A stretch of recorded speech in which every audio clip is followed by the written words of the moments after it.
आज की वीडियो में हम डिस्कस करेंगे एसएससी सिलेक्शन पोस्ट फेज 9 के कुछ डाउट्स यहाँ पे हम क्लियर करेंगे, जिसमें हम देखेंगे कि इस पोस्ट के लिए कैसे अप्लाई कर सकते हैं, रजिस्ट्रेशन कैसे करना होगा और कितने पोस्ट के लिए हम अप्लाई कर सकते हैं।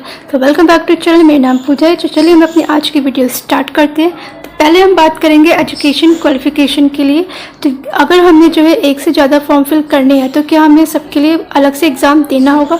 तो ऐसा बिल्कुल भी नहीं है।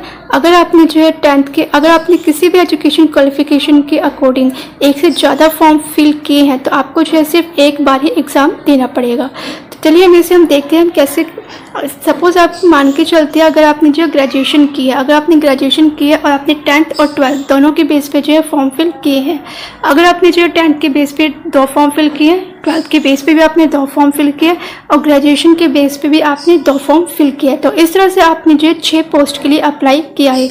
मगर आपको जो है 6 बार एग्ज़ाम नहीं देना होगा, आपको सिर्फ 3 बार ही एग्ज़ाम देना होगा।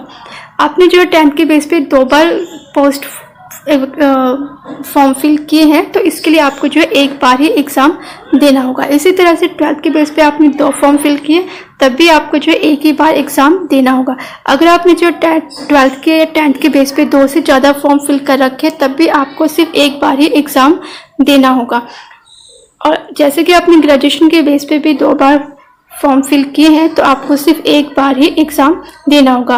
तो इस तरह से जो है आप 6 पोस्ट के लिए 6 बार एग्ज़ाम ना देखिए, आपको सिर्फ 3 बार ही एग्ज़ाम देना होगा। अगर आपने सेम क्वालिफिकेशन के अकॉर्डिंग एक से ज़्यादा फॉर्म फिल किए हैं तो आपको सिर्फ एक बार ही एग्ज़ाम देना होगा। तो ये तो बात हो गई एग्ज़ाम देने की। अब हम बात करते हैं कि रजिस्ट्रेशन कैसे करना होगा। तो रजिस्ट्रेशन करने के लिए सबसे पहले आपको जो है एसएससी की ऑफिशियल वेबसाइट पे आना होगा। तब आपके पास जो ये पेज ओपन होगा, यहाँ पे आपको जो है रजिस्टर नाउ पे जाना होगा। जब आप इस रजिस्टर नाउ पे आएंगे तो आपके पास जो है ये पेज ओपन होगा, जिसमें आपको अपनी बेसिक डिटेल देनी होगी। इसके लिए आपके पास जो है आधार कार्ड होना चाहिए। अगर आपके पास आधार कार्ड नहीं है तो आप किसी दूसरी आईडी से भी रजिस्ट्रेशन कर सकते हैं। अगर आपके पास आधार कार्ड है तो यहाँ पे आपको यस करना है, आधार कार्ड का नंबर डालना है। वेरीफाई करने के लिए आपको जो है दोबारा से आधार कार्ड का नंबर डालना होगा, फिर आपको अपना नेम डालना होगा। उसे वेरीफाई करने के लिए दोबारा से आपको अपना नेम डालना होगा। इसी तरह से आपको फादर्स नेम और मदर्स नेम भी इस तरह से फिल करना होगा। आपको जो अपनी डीओपी डेट ऑफ बर्थ के लिए भी आपको एक बार डालना होगा, फिर उसे वेरीफाई करने के लिए दोबारा से उसे मेंशन करना होगा। तो इस तरह से आप जो रजिस्ट्रेशन कर सकते हैं। जब रजिस्ट्रेशन कर लेंगे तो दोबारा से आपको जो इस लॉगिन सेक्शन में आना है। यहाँ पे आपको जो रजिस्ट्रेशन करने के बाद एक रजिस्ट्रेशन नंबर मिलेगा, जिसको आपको जो है यहाँ पे फिल करना होगा। फिर आपको जो अपना पासवर्ड यहाँ पर डालना होगा। ये कैप्चा कोड जो आपको एंटर टेक्स्ट में यहाँ डालना होगा। फिर आप जाएंगे लॉगिन में। लॉगिन करने के बाद आपके पास जो ये पेज ओपन होगा। यहाँ पे जो है क्वेश्चन मैसेज में आपको जो है एसएससी की तरफ से जितनी भी वैकेंसी निकली है उनकी नोटिफिकेशन यहाँ पर शो हो जाएंगे। तो लेटेस्ट नोटिफिकेशन जो एसएससी की तरफ से वो है फेज 9 का।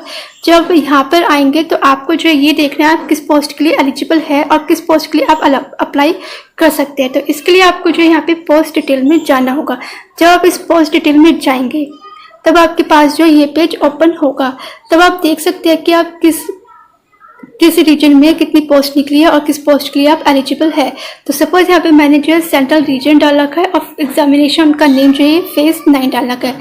इसके बाद जो हम जाएंगे सर्च पे जाने के बाद हमारे पास ये पेज ओपन होगा। तो यहाँ पे जो है सेंट्रल रीजन के अकॉर्डिंग जो यहाँ पे इतनी सारी पोस्ट निकली है। अब मुझे ये देखना है कि किस पोस्ट के लिए हम अप्लाई कर सकते हैं, किस पोस्ट के लिए हम एलिजिबल हैं। तो सपोज जैसे कि मुझे हेड क्लर्क के लिए अप्लाई करना है तो पहले मुझे इसकी डिटेल्स डालनी होगी कि इस पोस्ट के लिए मैं एलिजिबल हूँ या नहीं। तो इसके लिए मुझे जो है इसके यहाँ पे सामने जो है व्यू डिटेल्स पे जाना होगा। जब व्यू डिटेल्स पे जाएंगे तो आपके पास जो ये पेज ओपन होगा। इस पेज को ओपन करने के बाद आपको जो इस पोस्ट के लिए फुल डिटेल मिल जाएगी कि इस पोस्ट के लिए इसका कोड क्या है, पोस्ट का नेम क्या है, एजुकेशन क्वालिफिकेशन क्या रखी गई है, एज लिमिट क्या है, किस डिपार्टमेंट से ये पोस्ट है। तो यहाँ पे आपको जो है इस पोस्ट से रिलेटेड कंप्लीट डिटेल्स मिल जाएगी।